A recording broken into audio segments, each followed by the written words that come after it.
Ghost of Tsushima is a open world samurai game that was developed by Sucker Punch Productions and turned out to be one of the best games of 2020.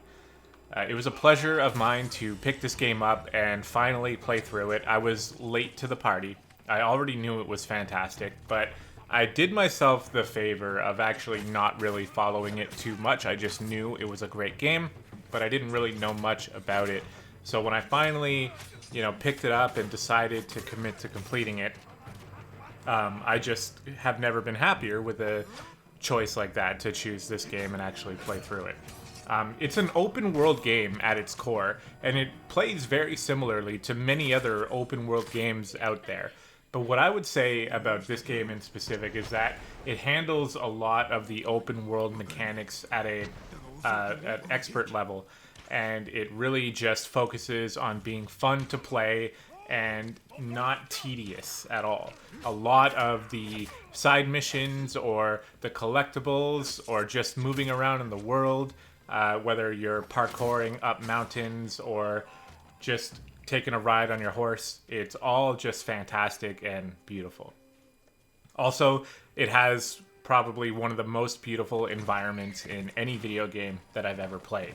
It really just knows how to capture that feeling of getting on a horse and just galloping through the tall grass or through a forest path or whatever. It just looks so beautiful, and they handle the different biomes incredibly smartly with, different types of forestation, different types of trees.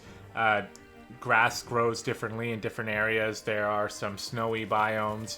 And then even in the more regular looking biomes, they differentiate these different locations with the use of bright colors. And it's just one of those things that I think Tsushima does so well, is with its use of bright colors and lighting effects. It just all comes together in a really fantastic environment. And we can get a little more into that. There's a lot of different parts of Ghost that I want to talk about, in order to familiarize yourselves and you guys with the game. And I'm going to be doing it in a similar format to previous videos, where the first half-ish of the video is going to be all about gameplay mechanics and non-spoilery type things. Although, of course, I'm going to be showing some video footage. You're going to get a little bit of a look at the game, too. I'm going to try not to show any spoilery stuff, but some things might be a little bit inevitable, so I apologize. But once we get to the second half of the video, where we start discussing the story, we'll put up a firm spoiler warning and we'll let you know. So if you haven't played it and you don't want the story spoiled, then you can stop at that point of the video, which I highly recommend because the story is absolutely fantastic in Ghost, and I'll get more into it later. At the start of this, so what we're going to do is talk more about the actual gameplay and presentation of the game. And I want to say, first of all, that the footage you're seeing is going to be early game footage of me playing through, of course, but there's a big factor that's missing here, because I actually started playing Ghost before I picked up my capture card and had the ability to start recording footage. And I think this is actually very important, because one of the main mechanics of Ghost is its combat, of course. And its combat starts off as actually pretty difficult, because it does things a little differently than similar games you might have played. Like, for example, there's no lock-on mechanic for the combat, where you're actually forced to just, controlling the camera is part of the combat 100%, because you have to be able to keep your vision on who's around you. But your player does not attack in the direction of where your camera's facing. It attacks in the direction that your stick is pointed. So you can attack in any direction while looking in any direction. And at the beginning, it comes across as a little bit clunky, to be honest. It was hard for me to get used to. Especially in comparison to other games, like action games like this. You might compare Dark Souls or Sekiro to a game like this, and because you can't lock on, it is a very different feel. However, once you get the hang of it, and it starts to become a lot more second nature, I found that actually going back to a Souls-like game was a little bit jarring, because I started to really appreciate how free-flowing the camera was and how much control the player has over what they're looking at, especially once they start, getting good at that. So what you're seeing in these early game footages is me already half mastering the combat. So before I started recording a new playthrough, I was already pretty familiar with the combat, and I didn't really have to go through the learning phase that you're seeing on footage here. Now, once you start getting the hang of the camera control and the actual combat, you're going to start to feel like the game is actually a little bit easier than you expected. That's really the biggest learning curve, is getting over the initial hump of figuring out how to move the camera, figuring out how to combo your skills together, and get used to the timing so that you can use your L1 to actually start parrying attacks and start feeling like a legitimate badass. It actually has a lot in common with Sekiro, in my opinion, in regards to this, because I found Sekiro at the beginning was very similar. You know, you're overwhelmed by basic enemies and you're just trying to figure things out. But then once you actually get the fundamentals down, then it's hard for the game to really challenge you, because once you're really good at parrying or dodging or mixing it all together, in particular with Ghost, if you start getting into the habit of using your Ghost weapons, like your kunai and your bombs and stuff like that, you can really trivialize the difficulty of the game just by being good. And that, I guess, sounds a little bit weird, but it's kind of true. And you'll see that as you progress in skill yourself, you'll start kind of wishing that the enemies would get a little bit more tougher. And they actually do get tougher. You can really tell the difference between the enemies by how much armor they're wearing. And the more armored up they are, the tougher that they will be. Some of them do get some new movesets and some new attack animations that you have to get used to. So if you had to take some points away from Ghost of Tsushima's combat, it would start with the enemy variety. I mean, you're going to get very used to just dealing with humanoids. There are some dog enemies and some bear enemies and even some boars, but they don't shake it up enough to really give you a lot to work with. So really, your main variety is going to come in the form of the different weapons that the Mongols are equipped with. And even further, it gets simplified down to just sword enemies, shield enemies, spear enemies, and big brute enemies.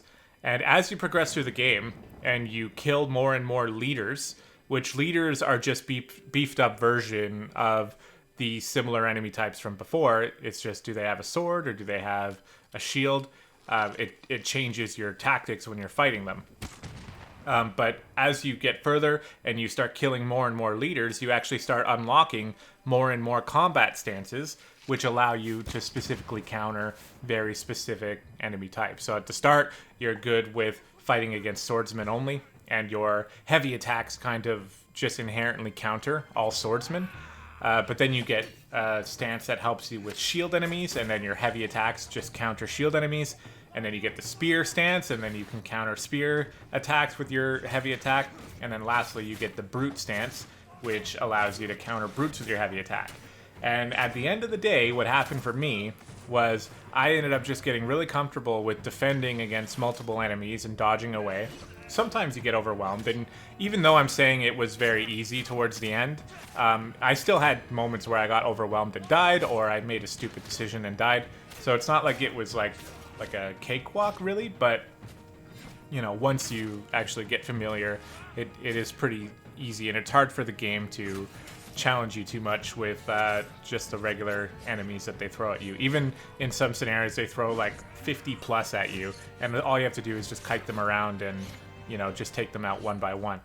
Once you start mastering these different stances, essentially you're just pressing triangle against literally everybody, and you're just changing your stances in between enemy types, which I have to say feels very, very good, especially at the beginning. Once you're starting to master it, you'll take out one sword guy, you'll see a shield dude over to the right, so you'll hold your shift stance button and switch to shield stance, and then you'll just go on him, take him out, see a spear guy, switch to spear stance, take him out.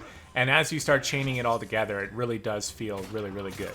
And towards the end, you get some really cool abilities too that are maybe a little bit spoilery, so I won't go into them right now, but you expand your options to make the game even easier. But we want to talk about the combat, because the combat is really one of the biggest part of the game, in my opinion, and it was the first thing that I fell in love with. a little bit more to talk about. You have a couple different types of bows. So you have a short bow and a long bow. And I think that Ghost of Tsushima is probably the first game, in my opinion, that I played that really differentiated the two different bows in a perfect way. And I guess it just makes sense, right? The long bow is going to be your slower. You have to draw the string back much further. You have to stand while using it, so you can't use it while crouched. And it's basically your sniper, right? Your long range. And it just has like a really heavy impact feeling on those arrows when you're landing them. And it feels really, really good. And then the half bow, or short bow, as it's known by in the D&D world, is much quicker to use. You can use it while, dipping and dodging around. You can hide in the grass and use it, and it's just much faster attack speed, shorter range, but better, easier to use. So I felt like this game really, even though it's a samurai-focused like sword fighting game, the bow mechanics were done very well, and there were some instances where I had fun just going out and being an archer instead of being a samurai sword fighter, and you can win the game like that in most cases. You will get some enemies that are very heavily armored, and the arrows, you might need to be a little more creative with like explosive arrows or fire arrows, but it really does allow you to play in that style if you want. Also, there's a lot of stealth abilities too. You can go into stealth and treat yourself a little bit more like a ninja, I'd say, where you're hiding in the shadows, dropping from above with assassination strikes, and chaining assassinations together. You get some really good kind of stealth visual assist as you level it up. So, it simulates your character Jin, by the way, which we'll talk more about him later. But it simulates his ability to hear things, but in the gaming sense, it allows you to just see where enemies are, even behind walls and stuff. So you can use that to simplify some of the stealth mechanics. And in a general open world sense, the game allows you to handle things however you want. If you end up really liking the stealth mechanics, there's armor sets that can enhance that, and you can really play as like a stealth assassin if that's how you prefer in a lot of the open world scenarios. And same thing, if you much prefer to just run in and just take everybody head on, then you can do that as well. And I feel like Ghost is really good at giving you a few different playstyles to figure out which one is your favorite, or maybe you like to mix it up completely and just use them all, and then allow you to tackle the game in that direction. And similar to the way that Devil May Cry 5 handles its upgrade system, Ghost allows you to upgrade things in whatever order you want. So you can, do what I did and find your strengths early on and focus on upgrading those and use that to help you through the game. And if you want to kind of get stuck in like a one type of playstyle type of gameplay that I tend to always fall for, then you can. But if you want to mix it up and play differently, you have that option as well. For the most part, there are some side missions and even some main missions that kind of try to force you to do things specific ways, and we'll get into that later. But for the most part, in the open world sense, and when you're doing side quests and just finding things out in the world, you can really just play the game in multiple different ways, and Ghost does a really good job of that, so it's worth noting. Another thing that we have to touch on in terms of combat are the duels that you're going to encounter throughout the game. The duels are fantastic, and this is where some of the presentation style really seeps in. At the beginning of every duel, you have what can only be described as like a classical standoff between two samurai, usually. Sometimes it's Mongol enemies, and you have an epic showdown, and the camera changes a little bit, and it's a much more personal 1v1 battle against whoever it is that you're fighting. And these are just handled so well. And I would say, some might think that they have a little bit too many, maybe. Some might think a little bit too few, because they tend to be the most fun combat experiences. I say it's a perfect mix. There's, I don't know the exact number, but it's probably like 7 to 10 plus specific duels that you're going to find throughout the world, maybe even more than that. And, they're very fun to do. And each enemy you face is slightly different. They have specific attack animations to them that you have to learn, and then as you get deeper, they start weaving, like a lot of them will carry over to new enemies, but those new enemies will still have new attacks you haven't seen yet. So as you get stronger and better at the game, you get more intense 1v1 duels, and they're very, very fun. And you just feel like an absolute badass when you one-shot some of these guys. And by one-shot, I don't mean kill them in one hit, but I mean the first try, you fight them, you just take them out. It feels really, really good. And I've had a few of those experiences, so it was fun for sure. The duels are definitely worth talking about, and you're going to see some of those footages later on. As far as the character progression goes, as you make your way through the game, it's really handled mostly by earning technique points. And these technique points you earn specifically by either killing leaders or by completing quests or side quests, or out in the world you'll find random scenarios that they need your help, and it's almost always slaughter a bunch of Mongols. And once you're done doing that, you get some fame, which earns you technique points, and you put these technique points into either your stances. If you really want to focus on moon stance or sword stance or whatever, you can pump that up first. You can also put it into your stealth skills or your standoff skills, which is actually a mechanic I haven't spoke about yet, which we'll touch on in a second, or your assassination chains and stuff like that. You can put all these points into different techniques, and there's a lot of different options that really allow you to specialize. So whether you want to go into archery focus or stealth focus or just straight up brute force focus, there's a lot of options like this. So you're going to be getting into that mostly by earning technique points, which you'll probably need to do a few, or if not most, of the side quests in order to unlock absolutely everything.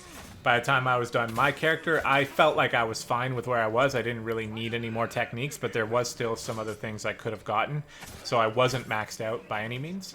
And I actually did every single important side quest and every single mythic as well. But I did stop doing some of the more basic side quests because I learned that they weren't necessarily that impactful in the world. So I wanted to get the main story done. But as far as progression goes, it's pretty much just putting your technique points into specific things and unlocking specific armor sets, which the game makes very easy to learn how to, because you'll see which quests give you the armor. And you won't know exactly what that armor is or what it's good at, but you'll know what quests you need to do to unlock the armor. And I strongly recommend it. It was a lot of fun going out and unlocking the different armor sets and figuring out which ones I really wanted to settle with. So I strongly recommend doing that as well. And the game makes it very easy. Once again, in its like open world fashion, you can easily see which quests you should go to pick up the armor sets that you want. You can easily see which villages to go to do the to do the upgrades on your gear or on your weapons. And it's just very easy to make yourself around the world. So, just to kind of talk about that open world mechanic again that this game does so well in so many different aspects. All right, now as far as the actual game progression, so how does the game organize itself in terms of questing, in terms of using the open world and things like that? And I have to say that I really do like the way that Ghost sort of implemented these different things in the open world. So it's similar to how some other games do it, but I figure that it's just a very clean and expert way of handling it. So you have these main story quests, which are always labeled as the main story quest. And sometimes you'll have like 2 or 3 different quests that you can do in whatever order you want, but they all move towards pushing the main story forward. And they're highlighted a gold color, and they're very easy to tell when you're doing something that's pushing the main story along. So you can decide if your gaming session is going to be focused on moving the story forward, or if you'd rather do some of these side quests and explore the world. You can easily tell which quests are that you want to do. And there's a number of different NPCs that are actually kind of important enough that you get specific quest chains with them. And Ghost of Tsushima calls these tails. And a tail is essentially a quest chain. Sometimes 4 deep, sometimes 9 deep.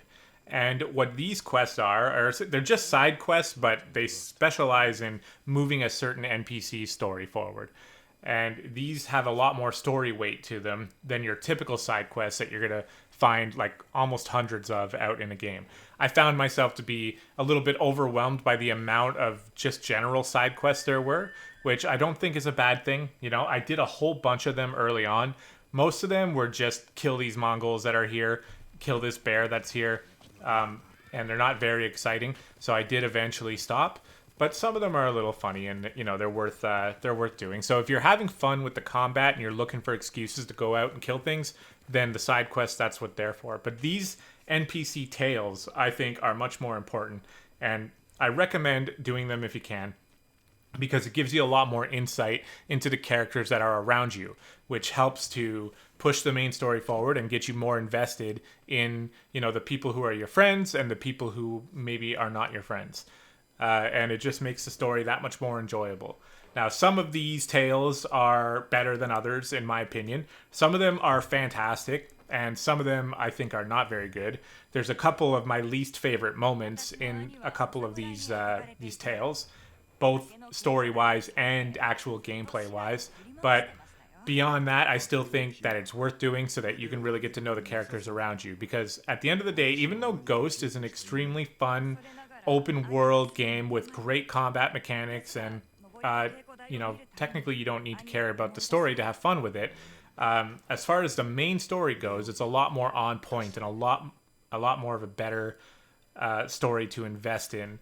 So even though some of these side tales are not as great, some of them are very, very good. So I recommend just doing all of them anyway, because they're not really that difficult and they're not too time consuming.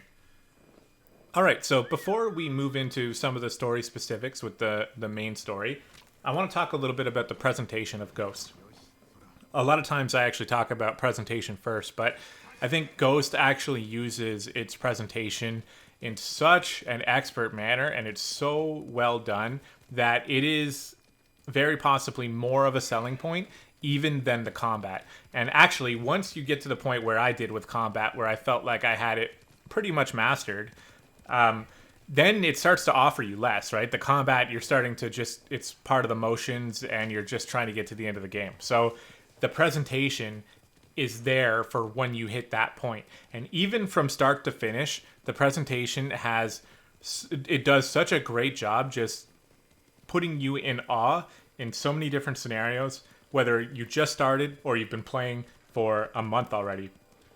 It just never ceases to look beautiful and just make you appreciate all the hard work that must have gone into making a game look this good. This is the type of game that will make you want to play on 4K settings, like I actually have on my TV. Because I'll tell you right now, even though I'm looking at video, preview footage here, and it looks fantastic, I remember putting it side by side with my TV, and it actually just doesn't even look as good as it does on my TV in terms of the brightness of the colors and the vibrancy. It really is fantastic. And I actually played this game in what's it called? These games, they have modes where you can play them in like high tech mode where you're using the 4K settings, but the frame rate is a little bit lower.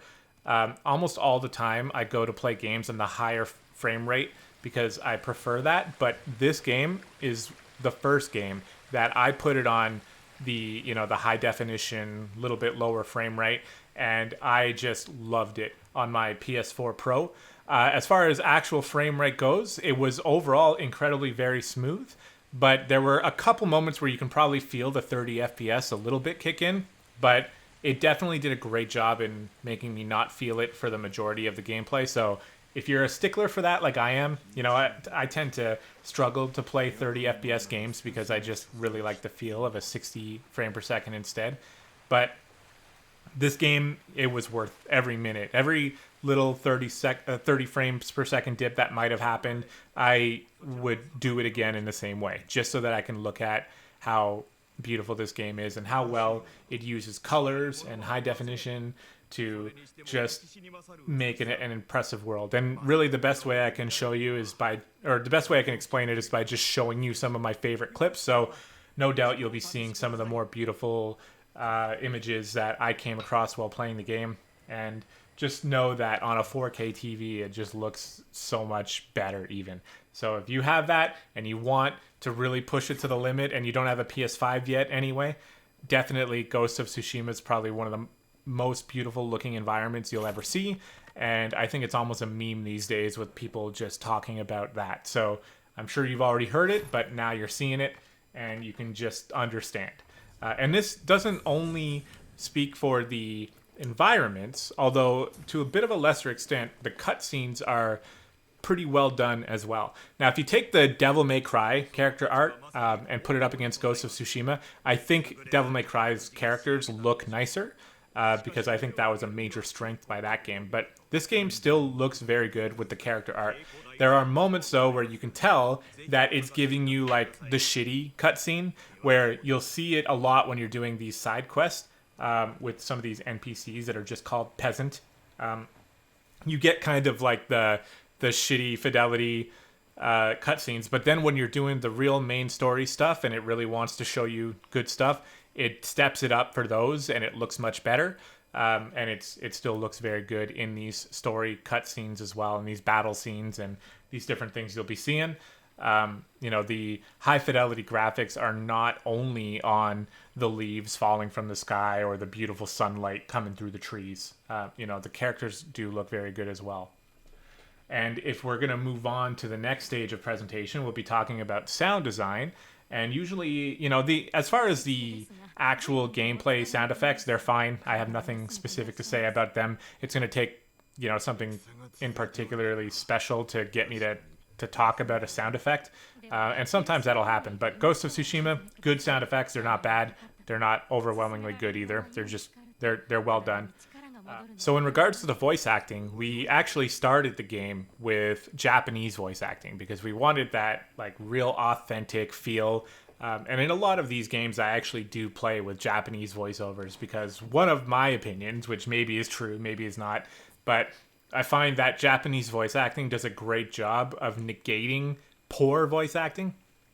Because, the truth is, they're speaking in Japanese. I can't always tell if it's good or bad voice acting anyway, so it just always sounds good to me. Maybe that's ignorant, but whatever. That's how I perceive it. So a lot of times I like to play with Japanese voice acting and just not have to worry about that, and everything sounds really good.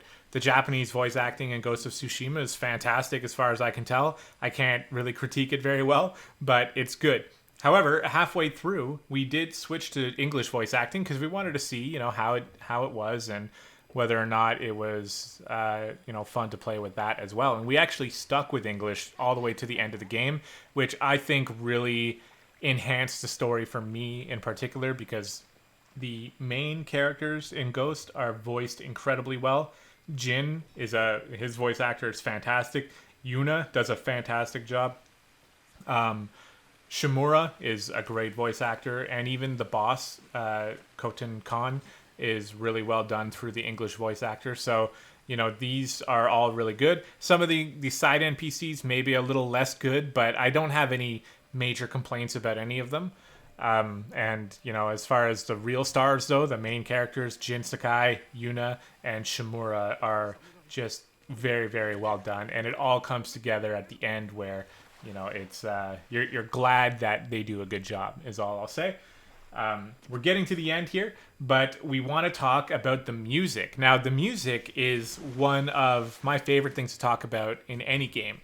And in Ghost, I have to say, overall, if you ask me, I'm a little disappointed because the moments where the music actually does sweep you off your feet and take you with it and is just very, very good, are a little bit too far and few between. And especially if you are taking the route that I started with, where you're just trying to do all these side quests and trying to 100% the game, you're going to find yourselves in a lot of moments where you forget what the battle music sounds like. Like, I can't even really remember now. I'm sure it's fine. It wasn't like it was bad, but it doesn't give you that many memorable moments. Now, to contrast that, in some of these main story cutscenes, the music is just god tier. And even at the end of the game, which I keep talking about, I mean, spoiler alert, the end is very good. That's what I'm saying. And the music and the voice acting and the just the brilliancy of the whole game just really come together, and we're going to be talking about that soon. But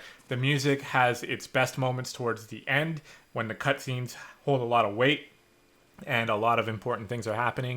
And the music really helps.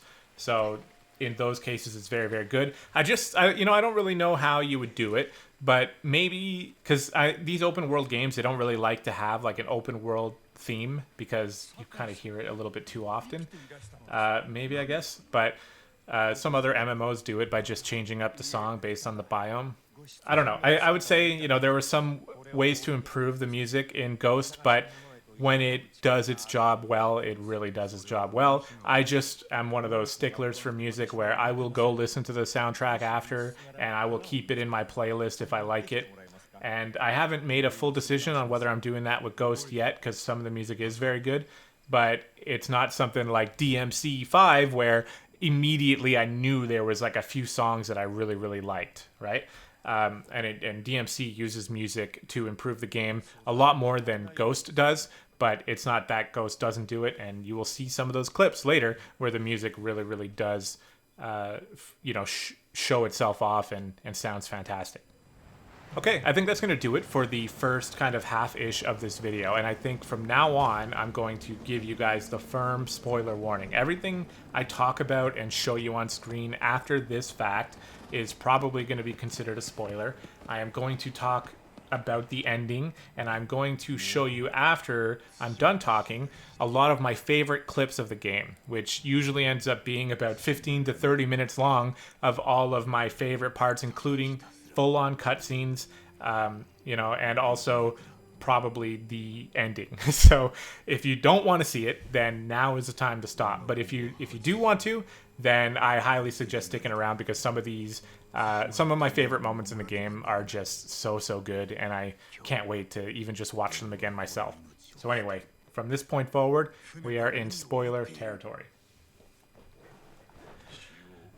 Now, in this section, I'm going to change things up a little bit. In the past, I would kind of explain in high detail what goes on in the story, but I want to try something a little different. I don't want to go into every single specific story beat that happens. I'm going to summarize much more than I did in previous videos, but I'm going to still try to get over my points, and then also when you're watching my favorite clips, you'll be able to see a lot of what I wanted to talk about anyway. The game starts off with us being Japanese samurai being invaded by Mongols. We're on the island of Tsushima, and the Mongols are invading. And this is something that actually did happen in real life. There was a real invasion of Tsushima. So this game kind of takes place in that world when that was happening. However, it's important to note that Jin, Sakai, and Shimura, these are not real people. This is not a real life story that happened. It's just based around an invasion that actually did happen. So everything in the story is actually fiction, just based on a real life event. And it starts off with us receiving the first wave of Mongols. There are like hundreds of ships out in the water, and these Mongols are actually invading the beaches, and we get to see a little bit of their brutality as one of our right-hand men gets sent down to send a message, and he just gets brutally slaughtered right in front of everybody. This triggers the action, and the samurai, in disbelief, are charging down the hill and trying to take out all of these Mongols, and we are one of those samurai, Jin Sakai, who at this point in the story is a pretty unassuming samurai. He is close to Lord Shimura, but we don't really know much about him. It turns out that him and Shimura end up being the only ones that kind of survive after this initial combat, and it's done in a really nice way where you're going to see all of your comrades slowly falling around you as you and Shimura make your way up. You'll have like 10 teammates, and then next battle you'll have like 5, and then 2, and then it ends up just being you and him. You eventually encounter the boss, Khotun Khan, who is a relative, or a fictional relative, I believe, of Genghis Khan. And Genghis Khan is currently doing all his work in the mainland, and now Khotun Khan is kind of invading Japanese islands and trying to get some work done here. That's my understanding of it anyway. If I have anything incorrect, I apologize. Blame me specifically and don't blame anyone else if I get something wrong. However, after we encounter Khotun Khan, we get a classic unwinnable boss fight where he just beats the crap out of us. They do a pretty good job because up until you face him, you're only fighting against, as far as I remember anyway, you're only really fighting against weak sword and shield dudes. There might be a spear dude in there or two, but you're really focused on killing sword people. So when you finally go up against this guy who's using a two-handed spear, you're just not really equipped to deal with him. Even if you think you are, he just totally overwhelms you and you lose, and you end up being thrown into the river and having to, barely survive and make your way to a nearby village. From here, the game really opens up. You meet Yuna, who actually helped save your life towards the beginning of the game, and really gets you up on your feet and even able to challenge Khotun Khan to begin with. So you meet up with her after being thrown into the water, and then the game opens up, and now you have the option to do main story quest or side quest, and you start noticing, oh, Yuna has a tail, Ishikawa has a tail, so you start doing some of these quests. And if you're me, this is where I really fine-tuned my combat skills. I went out and did a whole bunch of side quests and got what I would consider to be reasonably adept at fighting these Mongols, and then finally I was ready to move forward with the story. The story has you rescuing Yuna's brother, who is a blacksmith. He has the ability to create a grappling hook for you, which allows you to grapple into Khotun Khan's stronghold, because you can't just go through the front door for reasons actually not really well explained. And actually, I do have a bit of a gripe with how the game works here, which I might as well go into now since I'm onto it. But the game's main story and some of its side quests as well will try to do things to mix up the gameplay. And you understand, they want you to do some stealth because maybe you haven't yet, or they want you to run around and set up some specific defenses because it kind of makes sense as to what they might do in this situation. But some of these missions, you already know that Jin Sakai is capable of slaughtering endless number of Mongols. So when they have you setting up defenses, to try to lay an ambush or forcing you to stealth your way through an area, it feels a little bit contrived because you're like, that Jin could just destroy everything. He could just do this all by himself if he really wanted to. And, when they're telling you to stealthily invade a stronghold, you're thinking like, why don't I just walk up and just kill them all, because I already know I can do that. So some of these moments actually end up that way. But as you eventually get your grapple hook so that you can, instead of walk through the front door, you can sneak in through the back, your goal is actually rescuing Lord Shimura, because he was captured by Khotun Khan when he defeats you early in the game. So your whole mission at the start of the game is to rescue Lord Shimura, because this man, he was like a father to you, and he gives you, he turns you into the man you are and the man you're becoming. So he's literally like the most important person to Jin Sakai. So his whole life revolves around trying to save this guy. And because Shimura is a lord, he has, control over the people, and all we really have to do is save Lord Shimura, and then he can gather the will of the people and really launch a counterattack against Khotun Khan, and under Lord Shimura will be able to drive Khotun Khan away. And that's the whole basis of the story. So you start doing all this open world stuff, training your skills, finding new armor pieces, really deciding what you want to look like, which I had a lot of fun doing, going out in search of flowers so I can trade them with merchants and be able to pick my favorite color schemes on the different armor sets was a lot of fun for me, because the game looks so good that, I feel like it's a reward, and it looks really good. So when you're out there doing all of this stuff, Lord Shimura is a prisoner. And while you're doing this stuff, some of the news of your antics starts to go around the world, and even Khotun Khan hears of your exploits. And some of the quests that you're doing actually have Jin learning to be more of a ninja, more so than a samurai. They teach him how to stealth, how to do backstab attacks, and these are things that a samurai would never do. And you start to realize this becomes the main focus of the story, and it's a real kind of internal dilemma for Jin, but also it affects his personal relationship with Shimura, because Jin decides he needs to incorporate some of these less honorable tactics into his combat style. So a samurai would never backstab somebody without facing them head on in honorable combat, but Jin soon realizes that he needs to do that in order to win. Now, again, back to my comments before, maybe he didn't. The combat is not so difficult that you couldn't just honorably challenge everybody in the game, but it creates a dilemma for the character, and it's fun to think about. And you have the options of deciding not to be the Ghost, which he ends up being called. I'd call him a ninja, but they end up going with Ghost, doing things like backstabbing and stealthily sneaking in, and doing some even worse things later on. So it becomes a real feature of the story.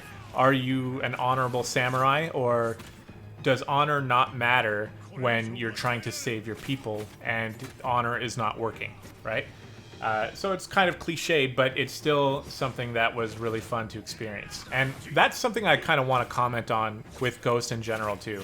Something that I found the main story to be pretty predictable in a lot of scenarios. You kind of figure out what's going to happen just because, samurai are honorable and you kind of already know what they're going to do. That's one of the things about being honorable, right? Is it makes you predictable. So it made the story a little bit predictable too. But in some of these moments where even though you knew what was going to happen, just seeing them handle it with such such skill is really awesome anyway. So even though you figured out what was going to happen, it still impacts you.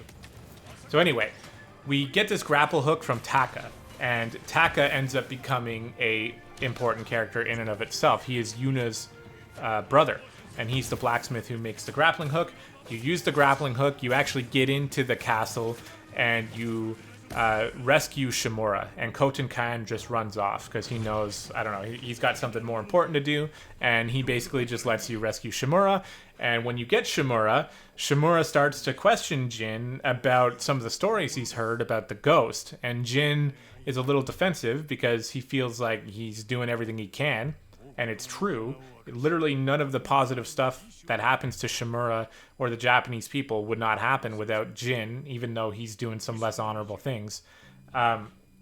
It creates a little bit of a rift between them, but they decide that, they will overlook it for now. And actually, instead of Shimura kind of shunning Jin, he tells him that after the war is over and after they've defended Tsushima, he wants Jin to be his actual son, and he's going to formally adopt him. And this means that Jin will actually become the heir of Tsushima and be able to be the leader of it once Shimura is too old or passes away, which is a pretty heavy thing for Jin to think about, but he accepts it gladly. He loves Shimura, and he would do anything to make Shimura happy, except change his combat style and also the way that they decide to handle how to move forward with the war later on.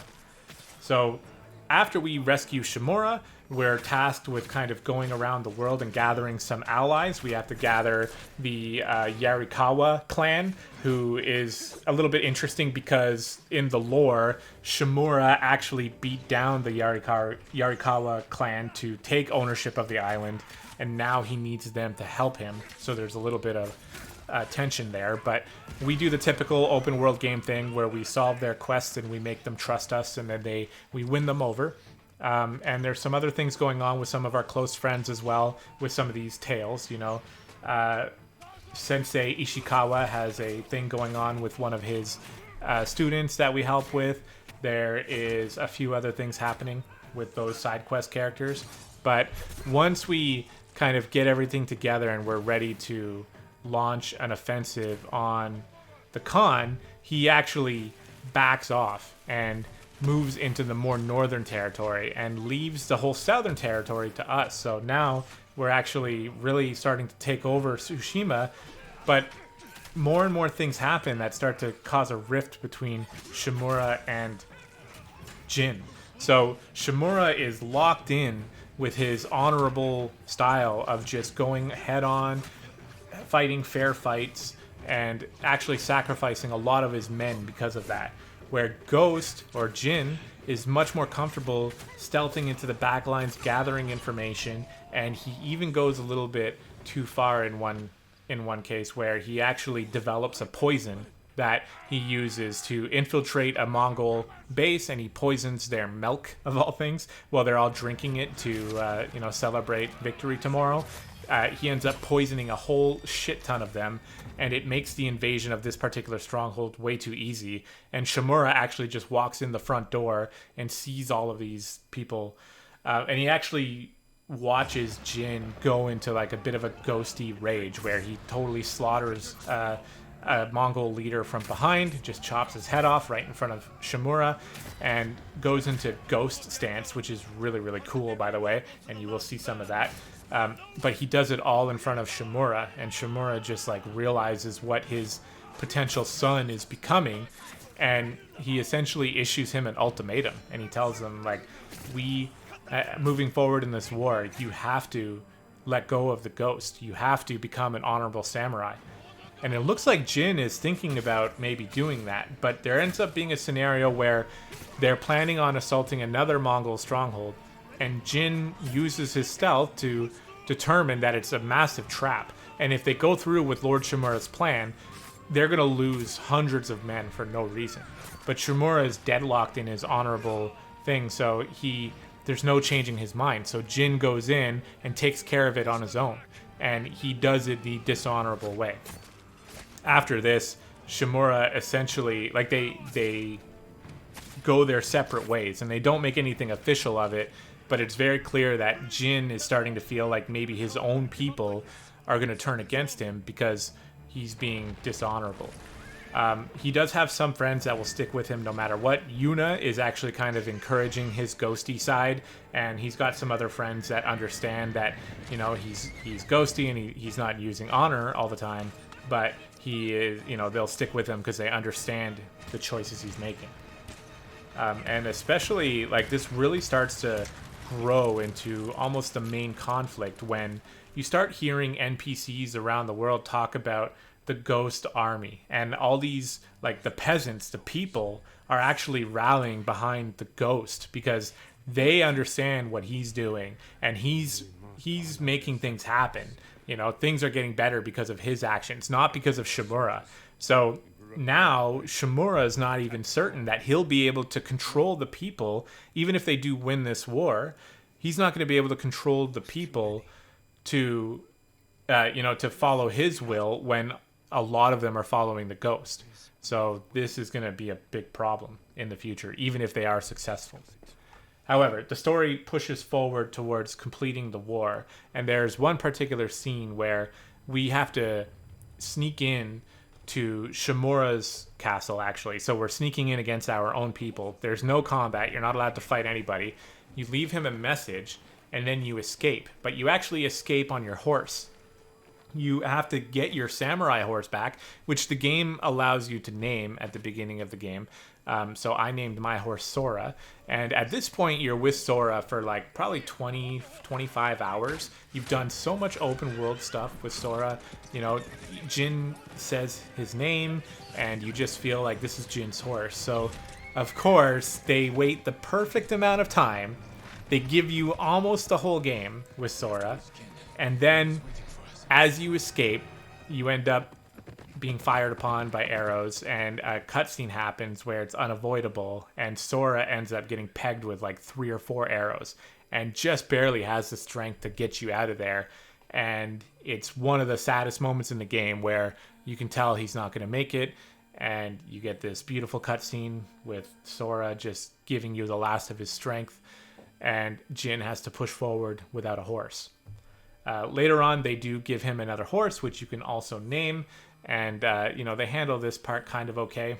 I wish they would have done a little more with giving Jin his second horse, but at the end of the game, there's a bit of a tribute to Sora, which is just really, really nice. So You know, they really just cared more about your first horse, and you just have to live with the fact that the bond you built with him or her, I'm not sure, is done now because the horse is actually dead. So they do a very good job. You know, a lot of games, they hit you with the sad stuff a little bit too early, and it doesn't have as much of an impact as it can.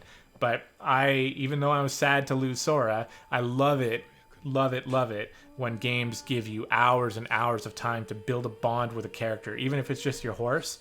And then when they take it from you, it feels much more real, and it was done very well in Ghost.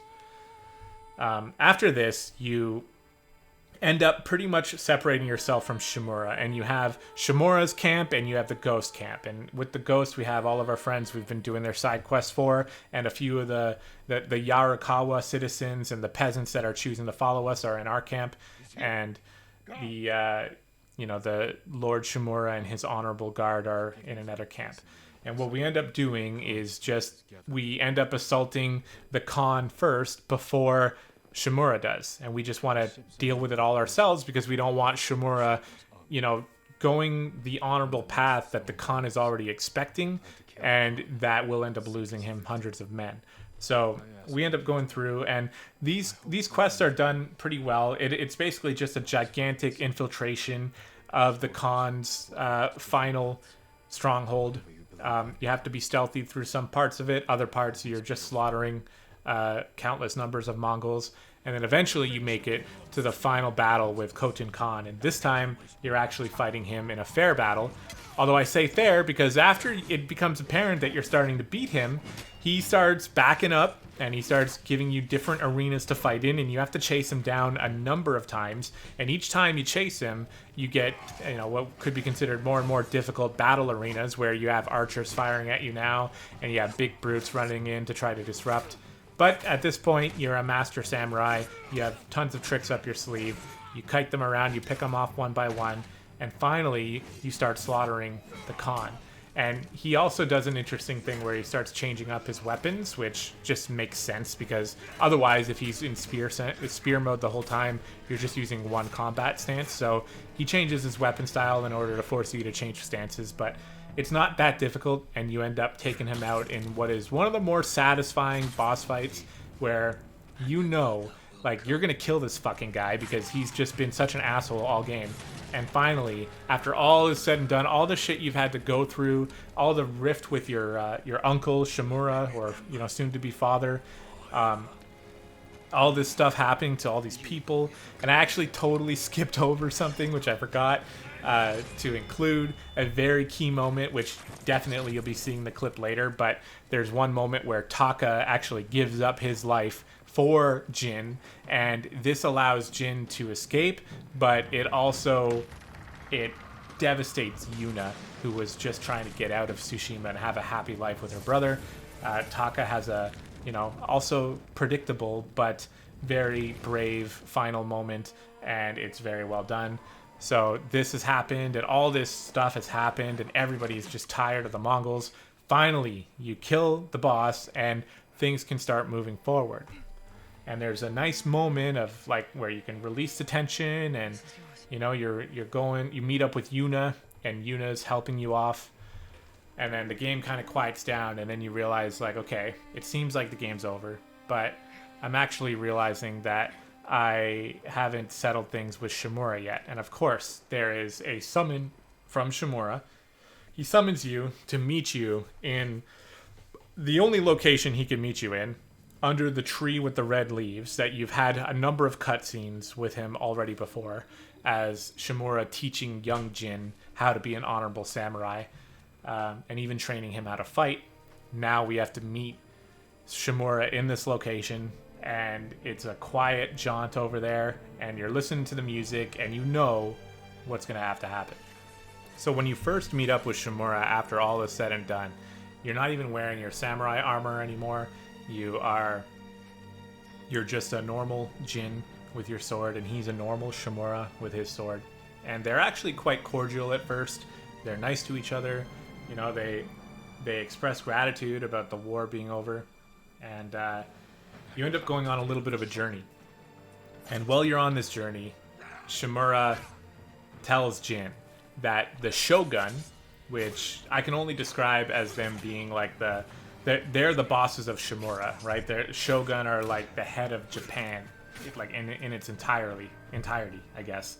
And they're telling Shimura that he has to essentially disown Jin, and Jin has to sacrifice his samurai status, and he's no longer even a part of Clan Sakai, who, you know, he was upholding their legacy this entire game, and now he's been stripped of all his titles, he's been stripped of his land, even everything he did to try to save Tsushima. He's now essentially sentenced to death, and it's kind of a slow roll, but as you learn that he has been, you know, stripped of all his titles and his land, not only that, but also Shimura has been tasked with ending his life. And, you know, it's, in hindsight, now that I'm out of the moment, it feels like something that's like so stupid. Like, how can you do that to somebody who, you know, did all of this? And I understand it wasn't the honorable way, but you don't have to kill him. But Shimura is so bound by honor and bound by the rule of the Shogun that he just can't do it. And the scene is incredibly sad, and the music is incredibly moving. And as they kind of understand, you know, that this is going to have to happen, it creates the final duel of the whole game. And you get the whole duel scene again, and the music is different now, and it's all sad and just very, very moving. And I don't think that there is a single game that I have ever played, and I'm not saying that these games don't exist. There's a lot of games I haven't finished yet, so, you know, I'm sure Ghost is not the only one. But for me, the final fight of Ghost, I was essentially just sitting there. I had, like, basically tears in my eyes. I wasn't, you know, weeping my eyes out or anything. I wasn't like that, but I was just, like, really, really struggling with the implication of having to kill Shimura because of how just moving the story was and how I didn't want to kill him. Like, I really didn't. And my first combat with him, I spent most of my time just defending because I felt like maybe I wouldn't have to kill him. But no, he eventually dropped me and took my life, so I reloaded the game and fought him again. And finally, he was actually a pretty difficult fight, probably made more difficult by my killer instinct wasn't turned on. You know, I was mostly just like shocked that I even had to do this. And then finally you eventually beat him, and it gives you the option of whether to end his life or to walk away. And there was no way in hell that I was ending Shimura's life. I could not. And just exactly like what Sakai says at the end, where he says, I may have no honor, but I'm not going to kill a family member. Like, I was, when given that choice, you know, and trying to put myself in the eyes and in the heart of Jin Sakai, you think about all these cutscenes where Shimura really molds you as a man, teaches you how to fight, teaches you how to be a samurai, how to be respectful. You know, Jin loses his father at a young age, and Shimura is just there for him. So there's literally no way in hell that I'm killing Shimura. So I spare him, and I walk my separate ways, and at the end, the game now reopens up again because it is an open world game after all, and there are a bunch of side quests that are not completed. And even though you killed the leader of the Mongols, there are a lot of Mongols that are still stranded on the island. So it's very like expertly handled once again to allow you to continue playing the game after you finished it and really, you know, 100% the game and fully liberate Tsushima. I did not do this. I don't have the desire to sink that many hours in. I actually found, you know, the actual act of liberating a lot of these strongholds to be a little bit tedious, so I did not do any of that. There is also a online feature that sounds kind of cool, but I'm going to be honest, I didn't even touch it once. I had no desire to play Ghost of Tsushima online, even though it probably could be pretty fun. I didn't touch it at all. All I cared about was the story. And I have to say, even though some of the side quests are pretty basic, some of the tales missed the mark in my opinion, some of them are very good. The actual main story was the best part of everything, and even when all is said and done, the combat, the open world, the beautiful environment, the way the story came together at the end was one of the more satisfying endings to a game that I have felt. I don't necessarily know where I rank Ghost on my list of completed games in terms of which ones are my favorite. It's definitely up there for sure. And my wife immediately said when she was finished that Ghost of Tsushima, she likes it better than God of War 4, which was her favorite game up until that point. So, just some different perspective there. I would say Ghost of Tsushima I enjoyed much more than God of War. If I said God of War 4, I meant God of War for the PS4, God of War 2018, I think it is. But anyway, yeah, this Ghost of Tsushima is a top tier game. If you're into gaming at all, I would say it's a must play. The story is fantastic, really, really good.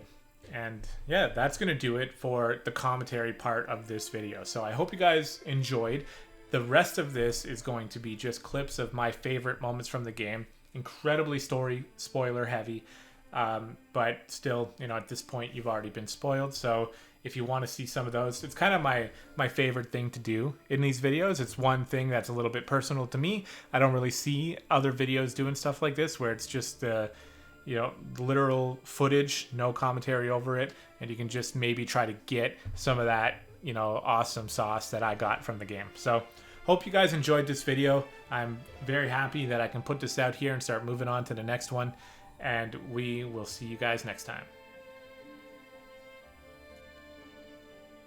Alright, so I'm just doing what will probably become a more normal thing around these videos, where I have to include a bit of an addendum because I made a couple mistakes and also forgot to talk about a few things. So specifically, I forgot to talk about, in the main story, there is a character named Ryuzo who is pretty essential to the story in the early parts of the game. He emerges as like an old friend of Sakai, and you kind of feel like a partnership with him.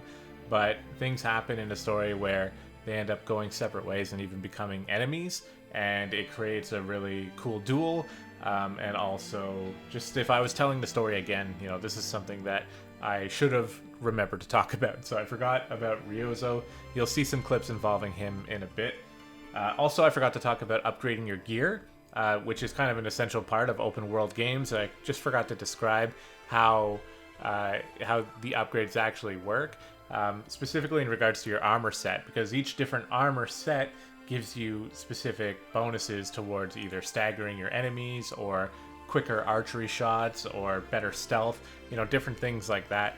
And as you collect these items in the open world, like yew branches and flowers and different bear hides and supplies and iron and all this stuff, then you can use it to upgrade your armor, and you can upgrade your bow, and you can upgrade your sword.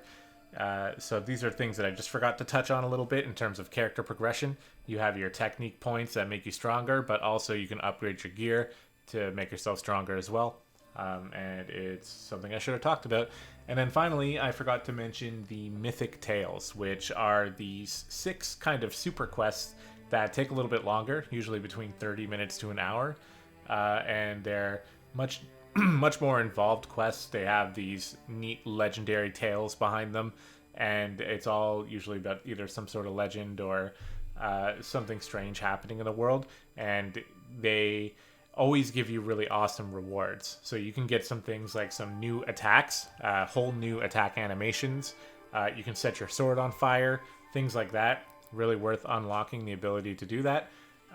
Also, you unlock new armor sets, which are really fun and really cool. The one I settled with came from a Mythic Tale, so that was really cool. And yeah, they're just a part of the game I forgot to talk about, which I think that they deserve the attention because they were very fun to do, and the rewards were awesome. So I recommend doing all of those.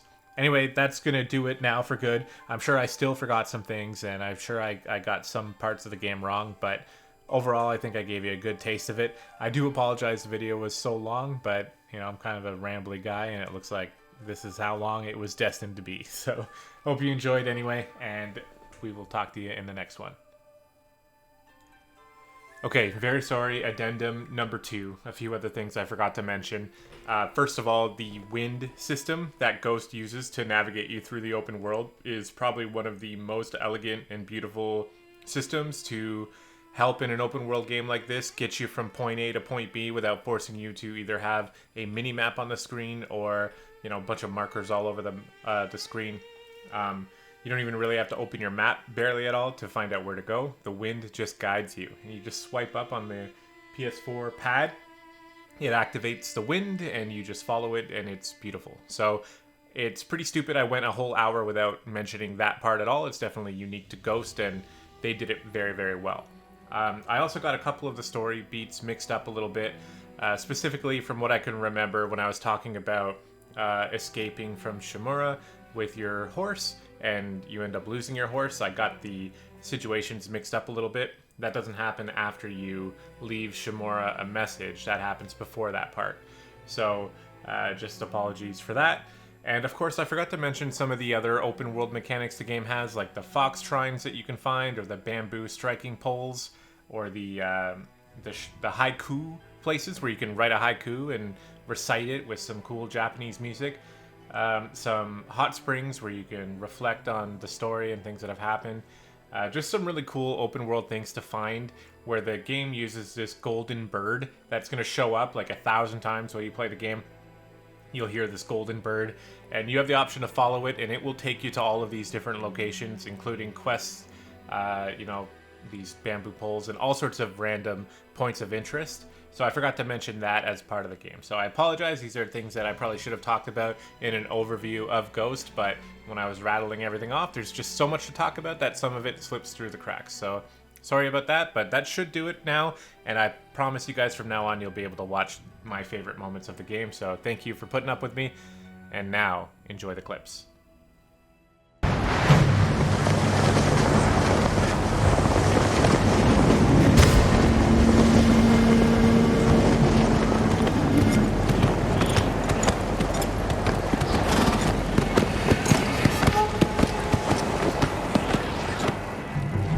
蒙古国が対馬に襲来した。血も涙もなく、ただひたすらに暴虐だ。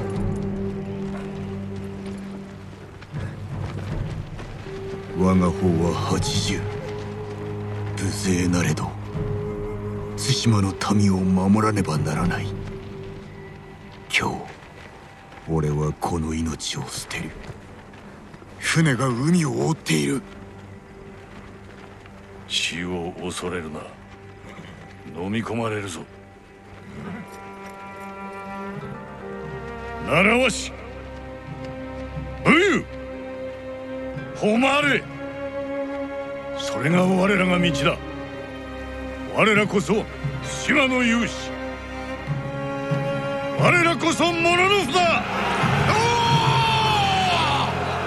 では足立殿、奴らの息をくじいてまいれ。よっ。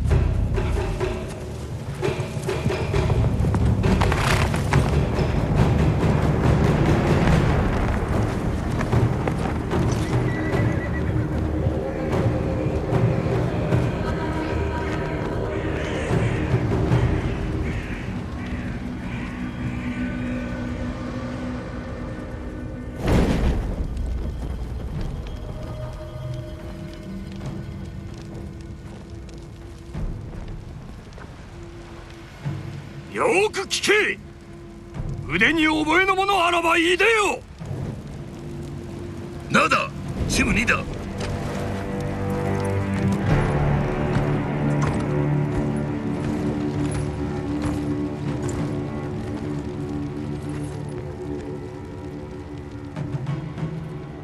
我こそは足立晴信、かの足立義信が五代の末裔なり。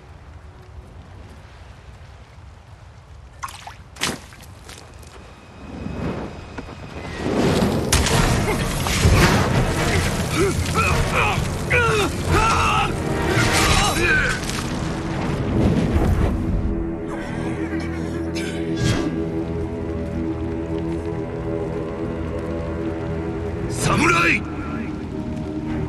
我に下るか。誉れなき者には情け無用。さあ、かかれ。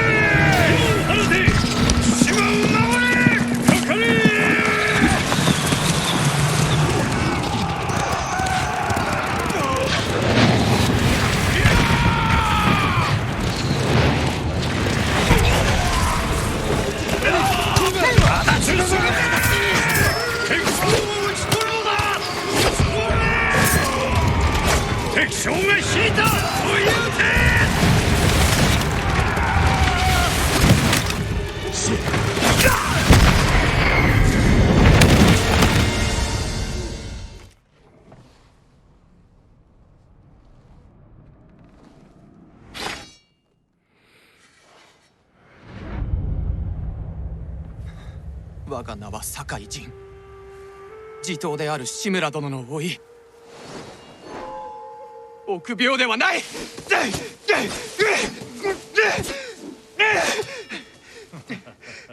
お前にかなう者はいないな。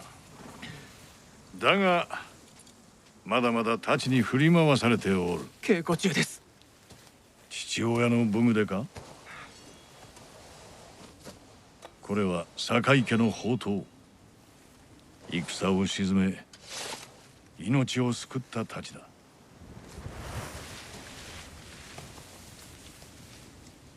殴られたのか。いえ。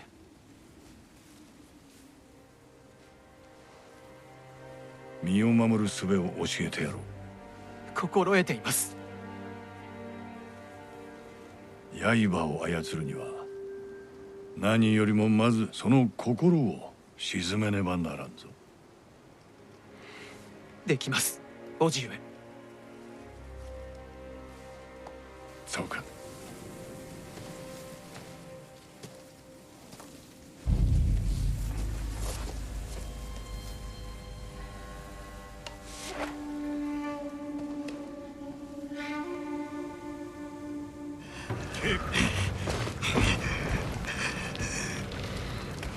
古典藩！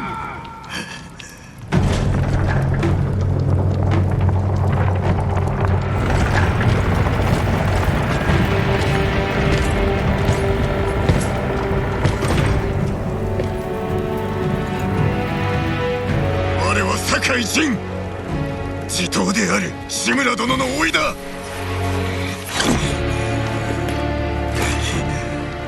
叔父上が受けた恥、すすぎに参った。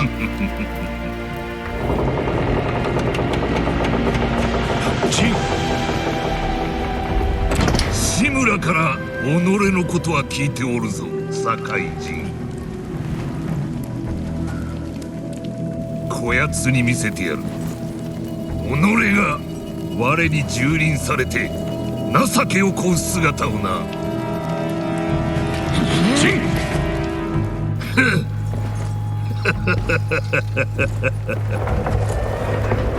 さあどうする、酒井仁。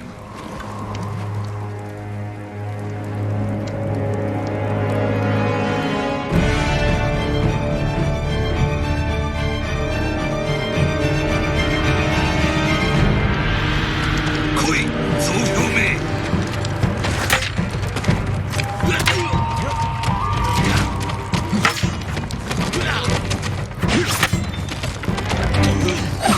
叔父が見ておるぞ。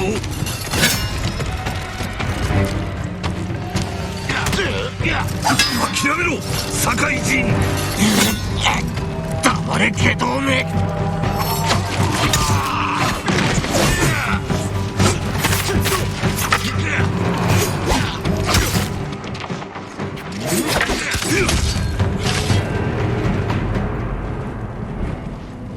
やめよ、下れ。いともたやすく平和が戻ると叔父に見せてやれ。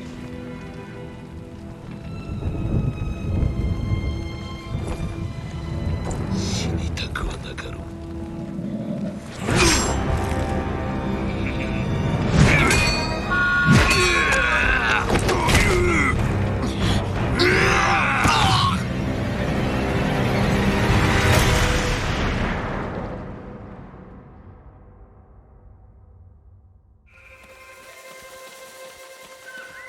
気を抜くなよ。分かってます。とどめは私に刺させてください。お前が感情を御せるのであればその時は考えてやろう。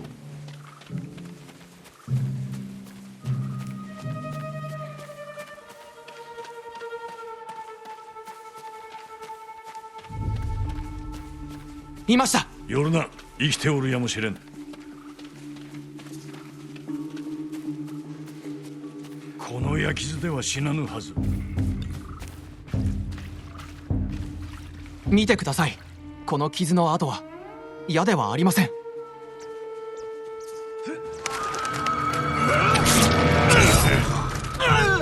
四角？槍川だな。卑怯者、地頭様の背を狙うとは。酒井、怒りを抑えろ。人殺しになりたいか、こやつのように。我らは武士だ。ですがおじ上よ、罪人はその命をもって償わせねば。目をそらすな。怒りや恐れで人を殺めてはならん。誉れを胸に切れ。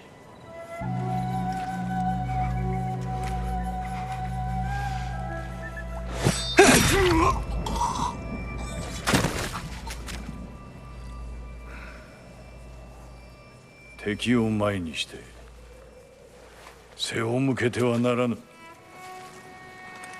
命を奪う時も相手を見据えろ。情けと覚悟を持て。それが侍の姿だ。虚に乗ずるは臆病の印。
極法を見、目を澄ましてぞ思われる。避けてもいまだ身は世にありて。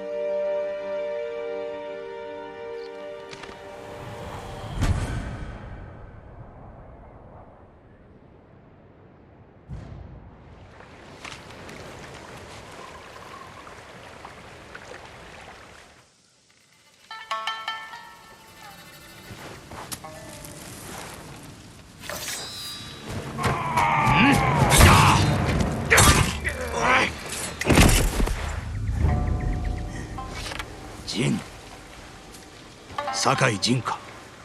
龍蔵、そのいでたちは何だ。人のこと言えるかよ。俺のすげ傘だ。今は浪人なのか。腕を売ってるのさ。手を貸してくれ。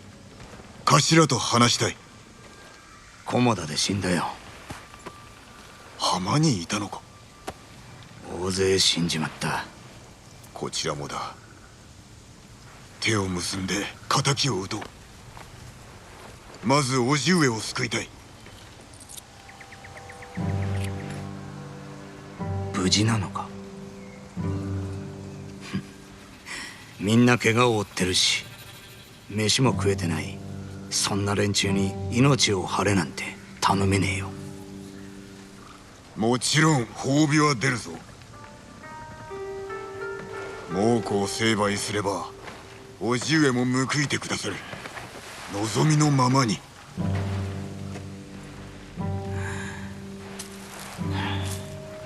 じゃあ仲間に聞くだけ聞いてみよお前が？う。今の頭は俺だからな。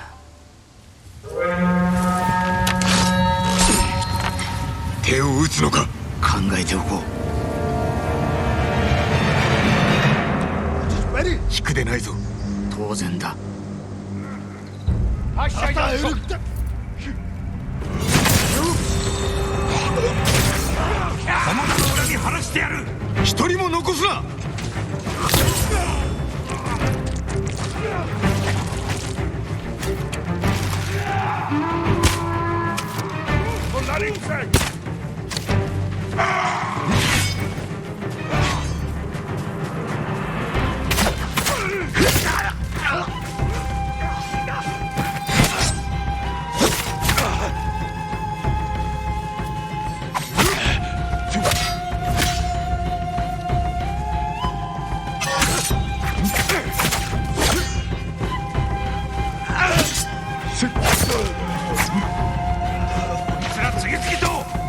囲まれるなよ。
龍蔵、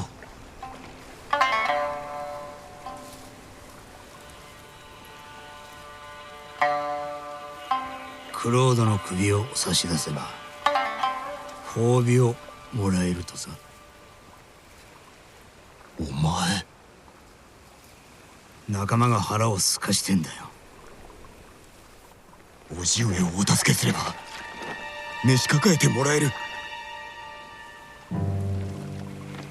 お前も武士になるのだ。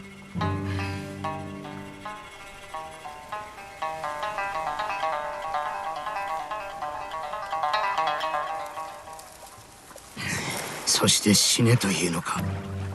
菰田での戦のように。龍蔵、叔父子にはお前がいる。あいつらには俺しかいない。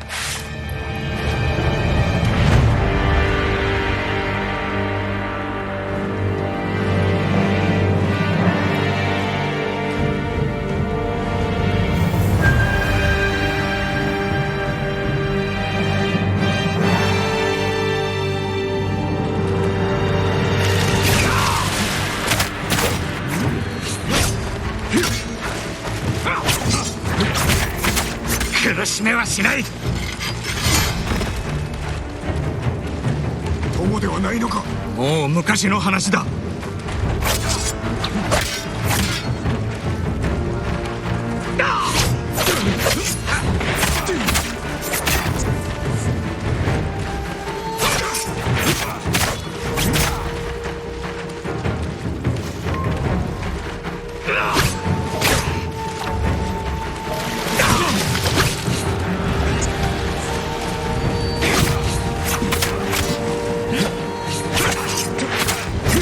よせ、まだ間に合うぞ。変わったのだな。お前もな、クロード。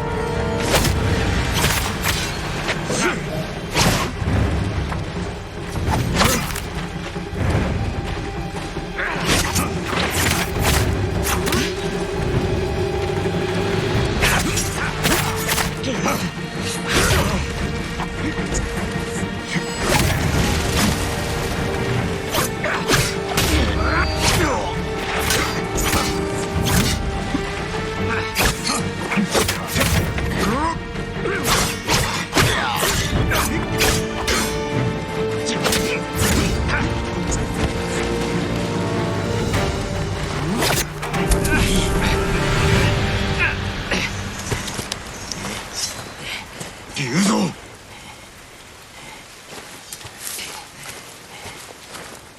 まだ間に合う。共に故郷を救おう。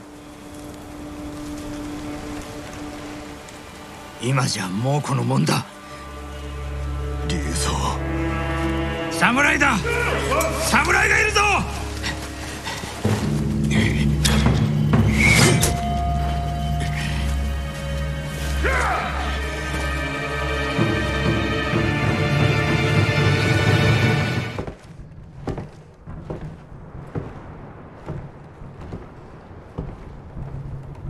You awake too?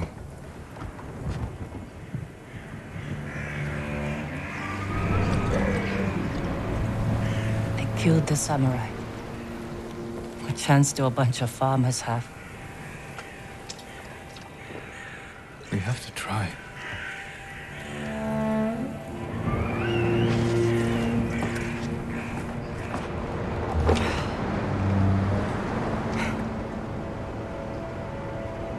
I think you need this more than me.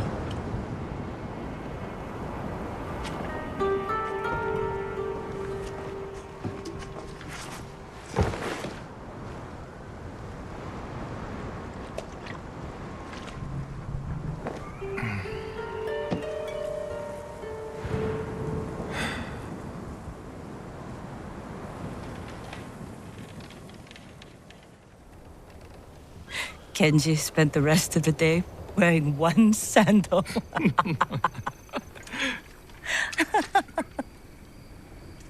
This is terrible. My mother loved it. Used to drink it like water. She gets so mad when she ran out. Yelled at us. Where's my tea? Sounds like a demanding woman. She broke Taka's arm when he was 6. I took him away. Ran as far from her as we could get. We heard they found her a month later. Face down in the street.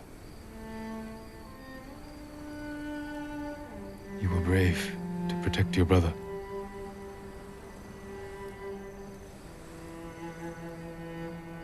Sometimes, our only choice is to walk away from everything we know.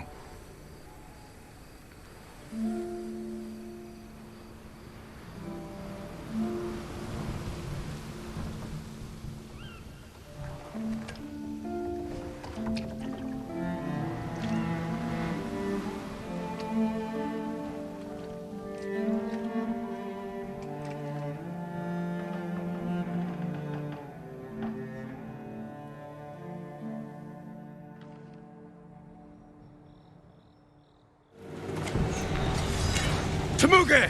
Face me! The ghost! Khotun will reward me for your head!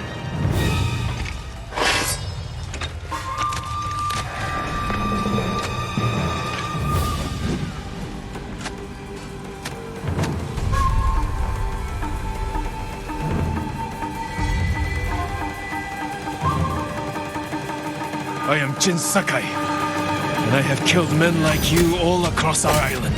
Your blood will soak the island!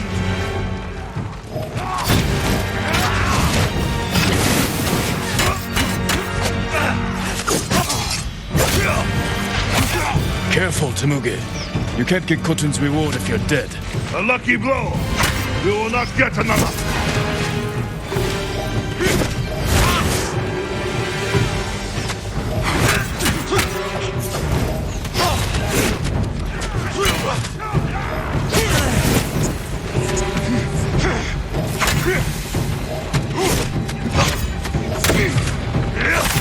Leave Tsushima now, and I might show you mercy. Yarikawa will burn!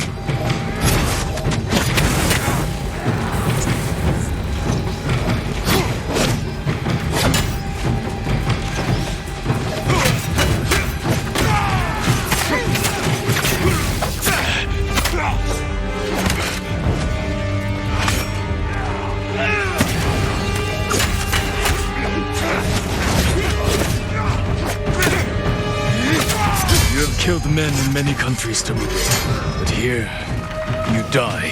Ghost of Tsushima!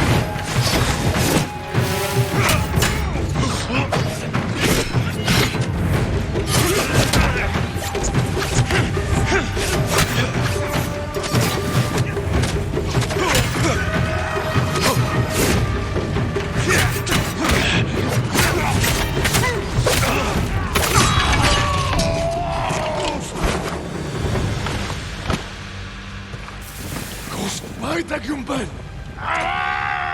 Ghost of Tsushima, I'm coming!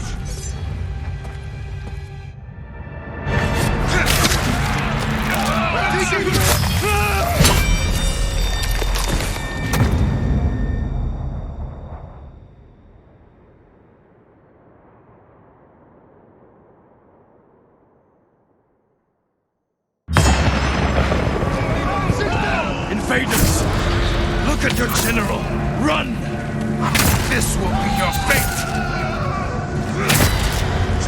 People of Yarikawa, hunt every Mongol to the last man! Spare no one! For Yarikawa! Keep after them! No mercy! Kill them all! Cut them down! Take their heads!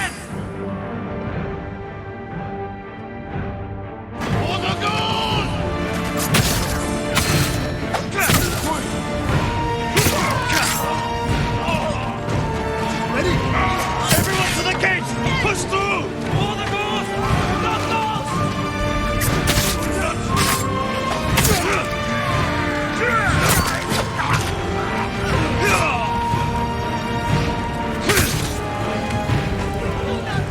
Push them back! Cut them down! Run, coward!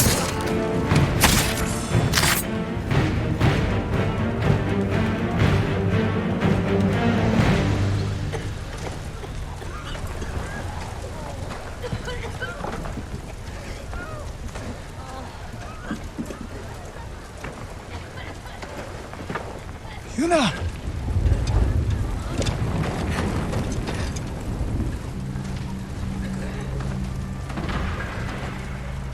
We saved your town. Now, we help Lord Shimura save our island! We are not soldiers!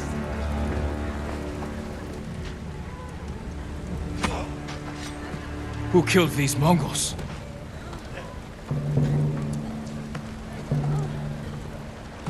Who stood against the siege? Who saved Yarikawa? We did.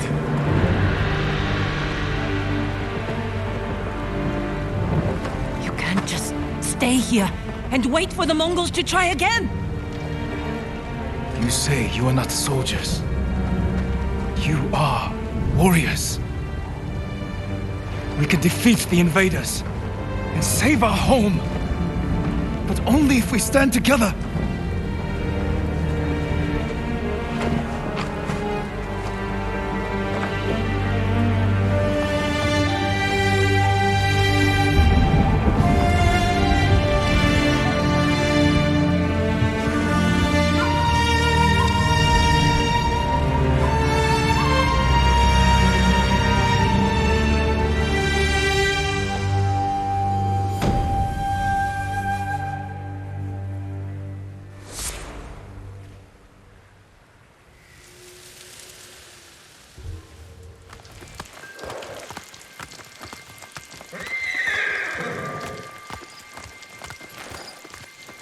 Cemetery.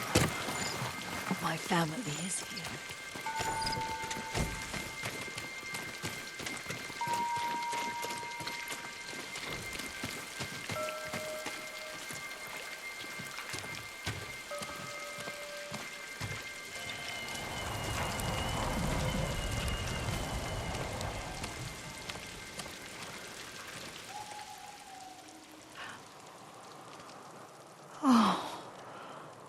Kazumasa. That night, you brought little Jin to me. And he was so sick after all that time in the forest. We had already lost Lady Sakai.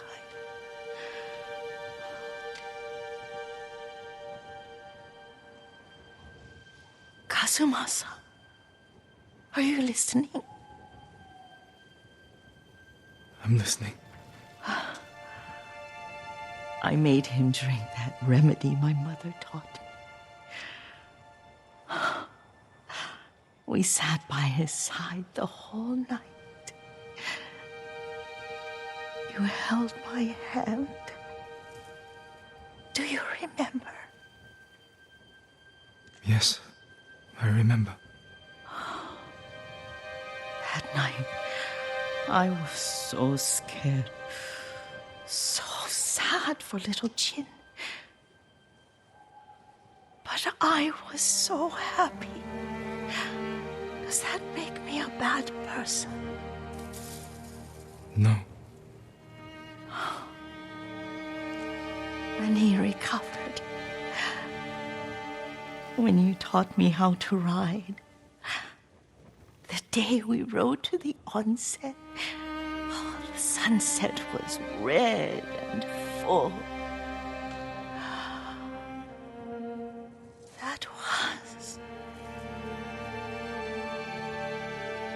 That was what? The best day of my life.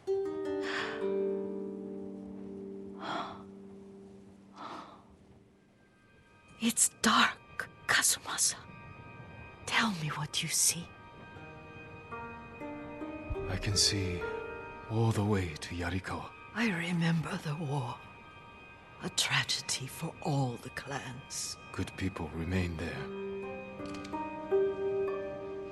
Castle Kaneda. I wish you weren't there so often. Why do you say that? You have many responsibilities. I am grateful for the time we share, but I always want more. There's the temple in Kushi.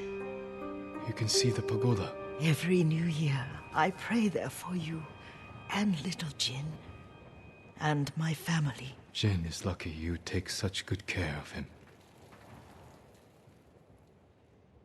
Now tell me what you see. Yuriko?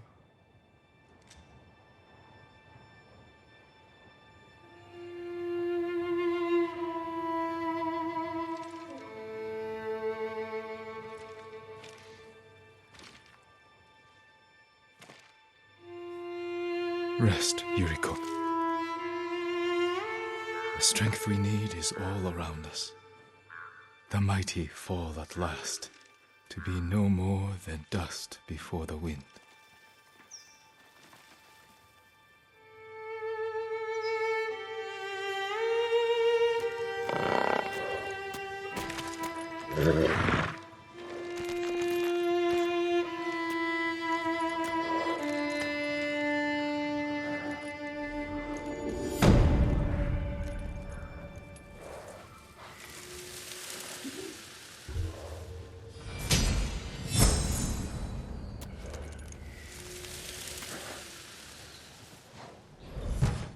Lord Sakai!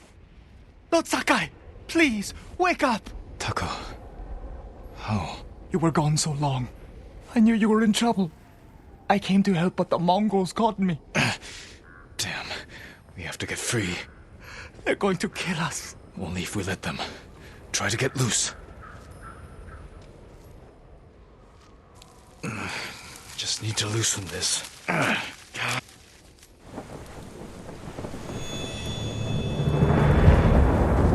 Taka, be brave. You must be thirsty.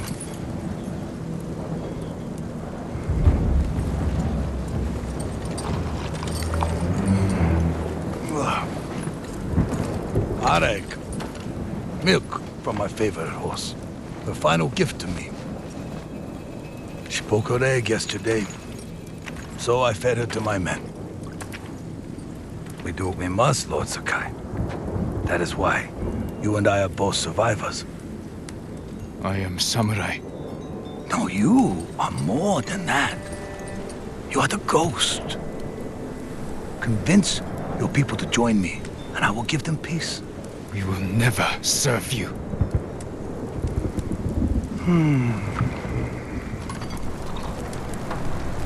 Your uncle said the same thing when I asked him to end this war. He refused to be your slave.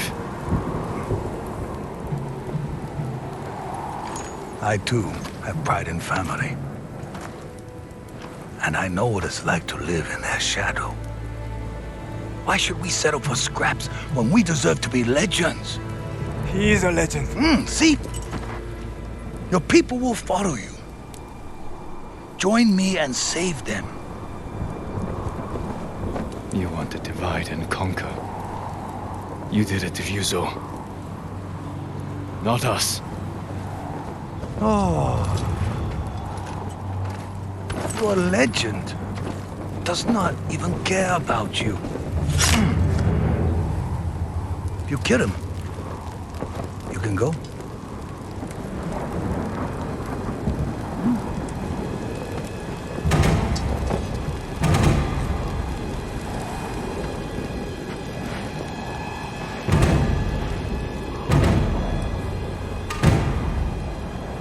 Run.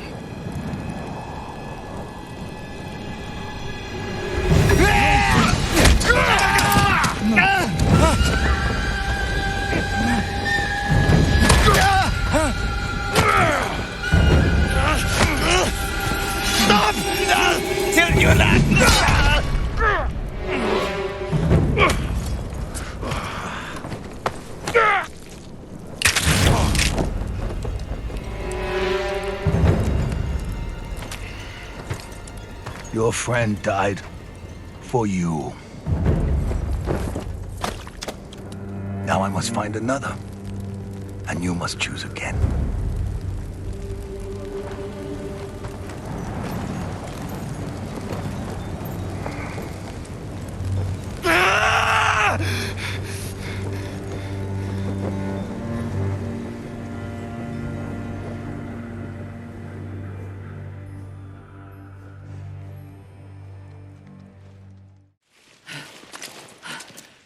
Jin, Yuna. I just saw the Khan ride out with Ryuzo. Where's Taka? I know he's here. He left a message saying he'd followed you. Where is he? No. No! No! No! Yuna, wait!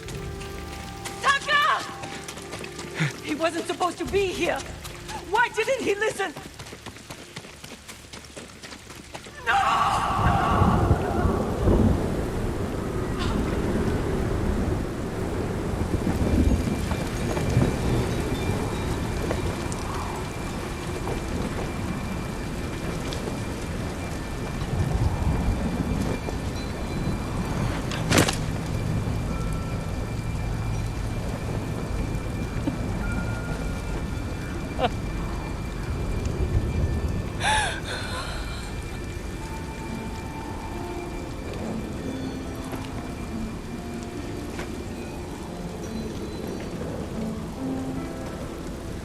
He tried to make you proud.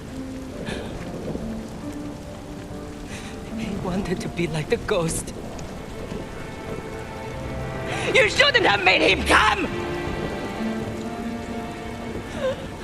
I tried to stop him. But he wanted to help.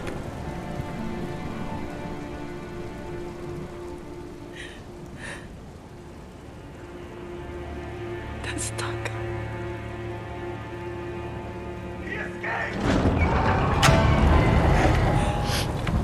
We should go. I'm not leaving him.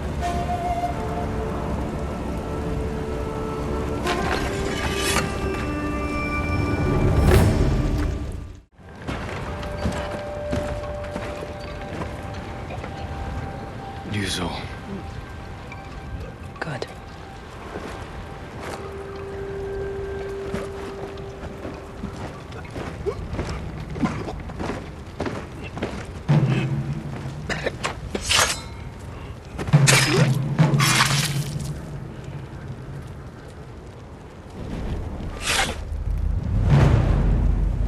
The castle is yours.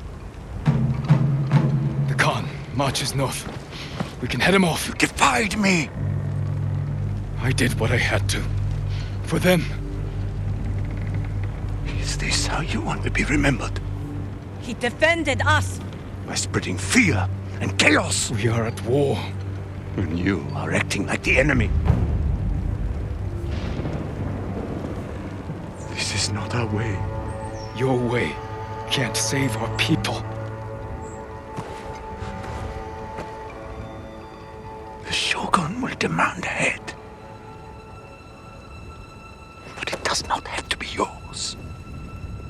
I know she drove you to this. Uncle. Renounce the ghost. You must blame her for this outrage. Tell them you are Jin Shimura, loyal servant to the Shogun.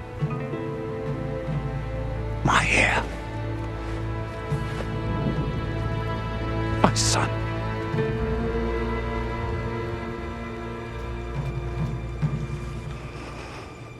I am not your son.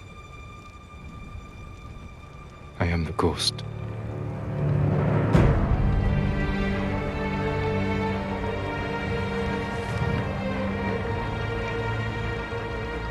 And you will be judged for it.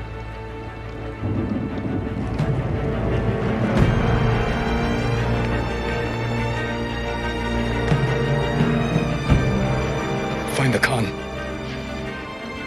Jin. Futaka. Go.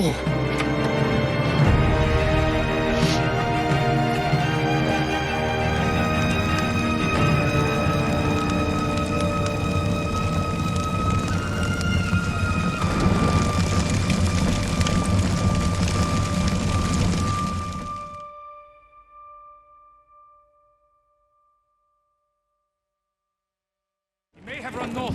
You two, on your horses. The rest of you, man the gate. That's it. Nice and easy. How did you get this?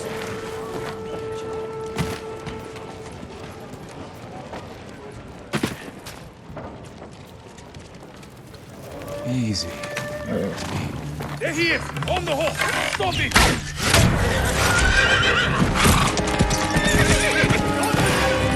Get it forward! Forgive me, Sora. We have to reach Ken. Yuna's waiting for us.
I'm sorry I couldn't protect you.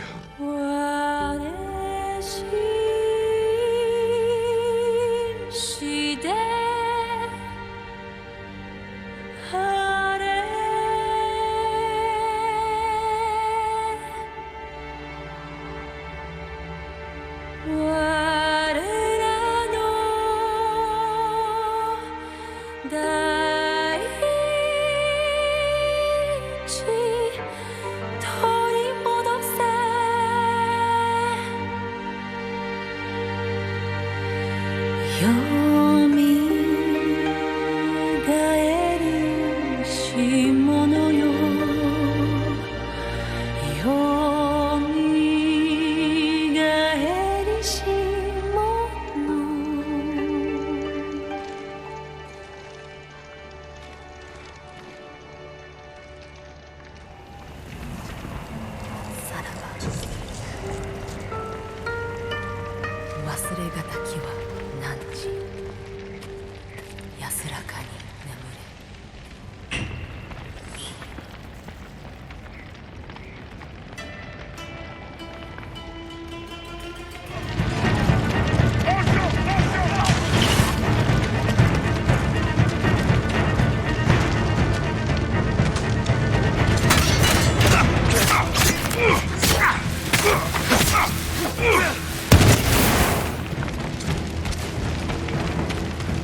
house is yours.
Jin, Uncle. I wasn't sure you would come. I wanted to talk with you. If we work together, we can drive off the remaining Mongols. Start rebuilding our home. That is not your duty. The Shogun has disbanded Clan Sakai. As of today, you are no longer samurai.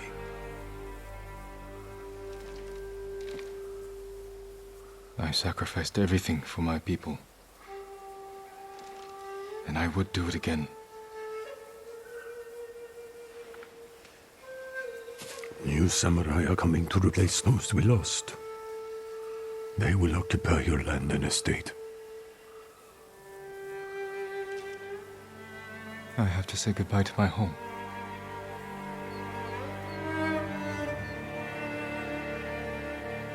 Ride with me.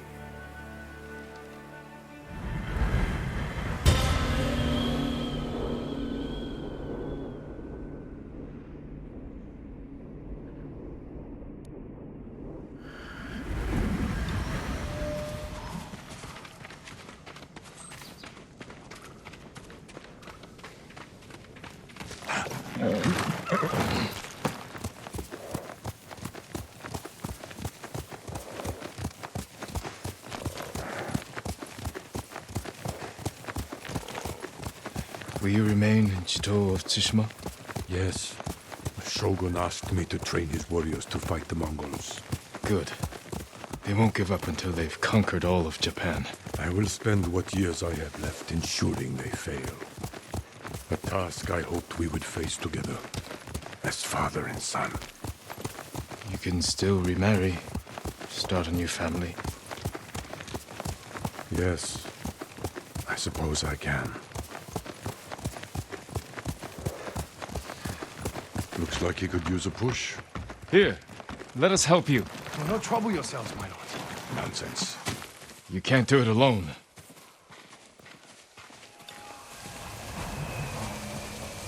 You are much too kind. The mud is thicker than it looks. That's a heavy load. Where are you headed? Jogaku.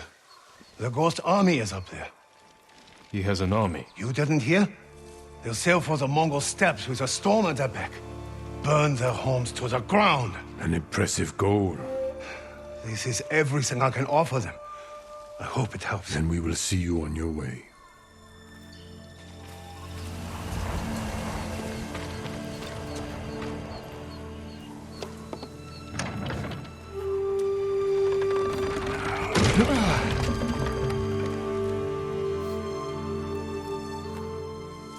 Thank you, my lord. Jogaku is many miles from here. Keep away from the mud and the Mongols. I will.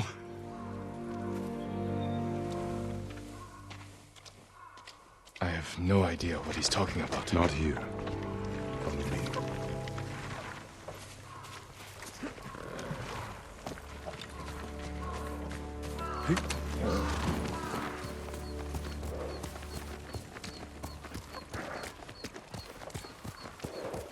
I don't have an army. Every day, more people flock to your cause. The Shogun is concerned. I am concerned. You have nothing to fear. When the new clans arrive, will people bow to their samurai? Or betray them in the name of the ghost? I won't let them do that. They'll listen to me. You openly defied me, Jin. My most trusted warrior. You taught our people to disobey their leaders. What makes you think your followers will obey you?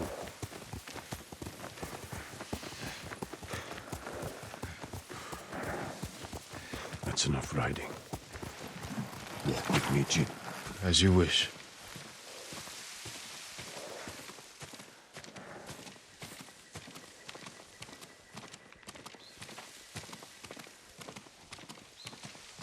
My family's cemetery. The resting place of 7 generations of Sakai, including your mother. And my father. We must pay our respects.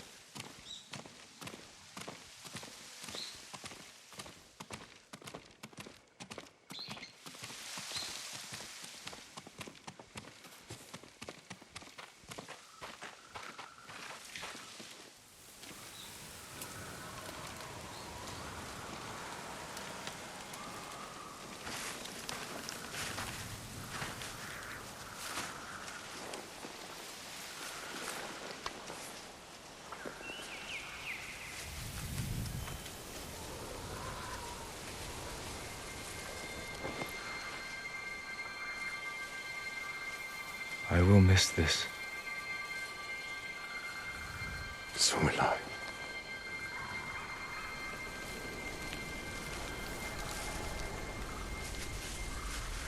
The Shogun has declared you a traitor. He ordered you to kill me. The ghost was an outlaw. He taught our people to defy their leaders. To defend themselves. With poison. A gift you gave to our enemy. I had to stop you from throwing away our people's lives. You have no honor. And you are a slave to it.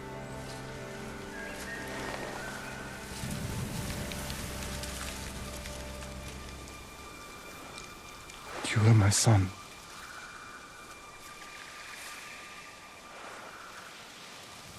Now I must continue the line of Shimura without you. I must start a new family. And my head is the cost. Taking it is my punishment.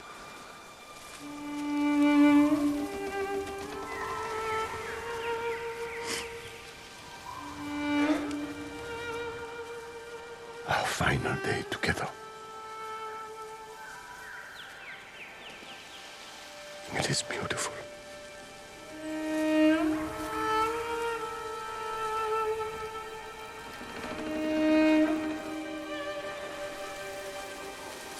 It's time. Write the last words of Clan Sakai. And Clan Shimura.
strength in every step.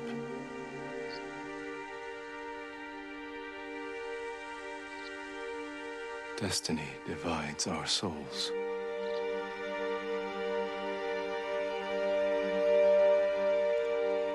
This is where we part.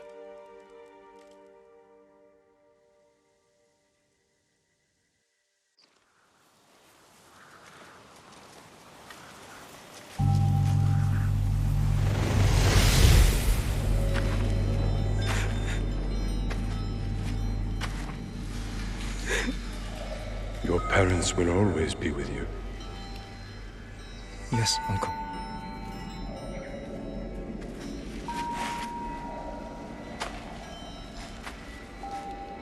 I will train you to become the strongest warrior Clan Sakai has ever known.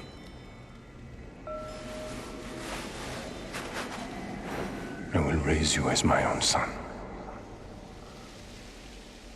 Are you ready?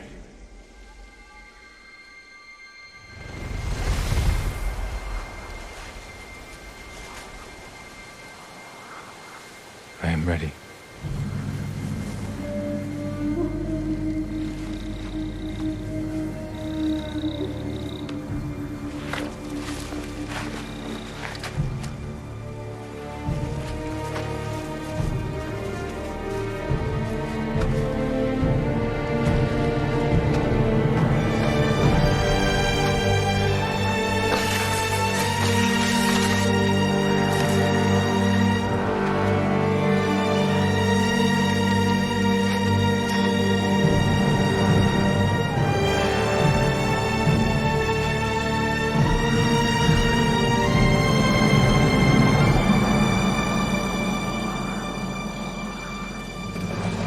I can't fear the Shogun.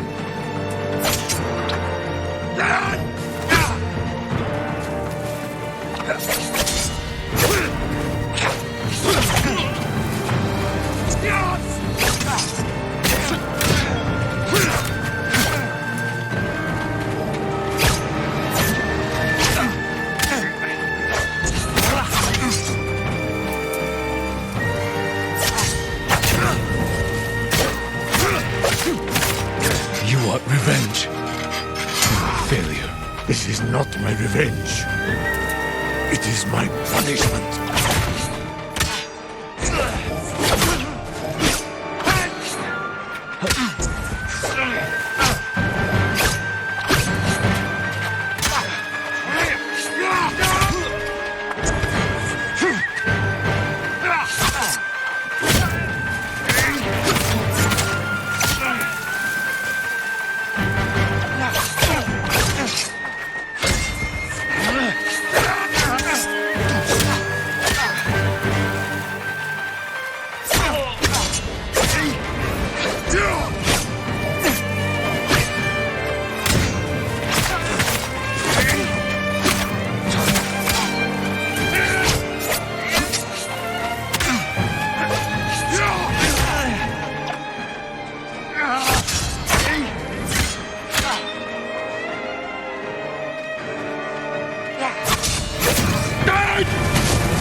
Honor me with a warrior's death.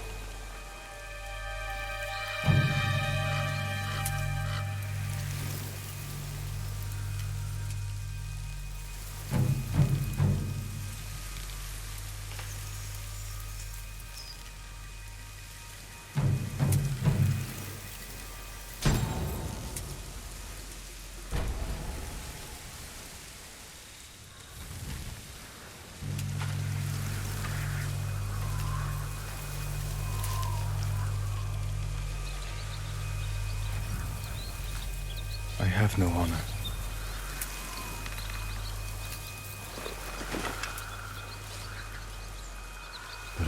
killed my family.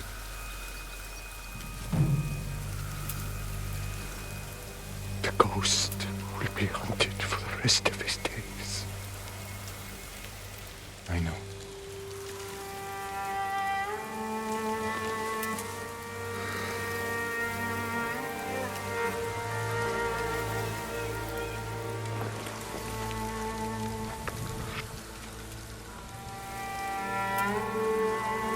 I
つの日ぞ